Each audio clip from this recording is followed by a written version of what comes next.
अस्सलाम वालेकुम guys, how are you doing. So आपने देखा था हम 2 budgies लाए थे, यानी कि एक पेयर। अब माशाल्लाह से हमारे पास 3 पेयर हो गए हैं।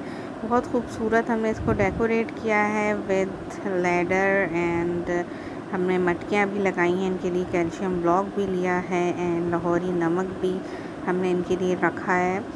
तो इनका पूरा एहतमाम है माशाल्लाह से। इनके लिए पानी चीज़ें रोज़ पानी इनका चेंज होता है, खाना इनका हम चेक करते हैं। और हमने इनके लिए बड़ा केज लिया है ताकि ये इसमें फ़्लाइंग कर सकें, और ये इजीली इसमें फ़्लाइंग करते हैं, एक जगह से दूसरी जगह उड़ते हैं, और ताकि इनकी फ़्लाइंग प्रैक्टिस भी रहे। और माशाल्लाह से बहुत ही प्यारा हमने इनका घर बनाया है।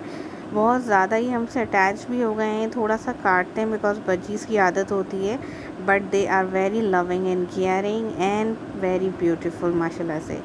सो thank you so much for watching this video. If you like it, please comment and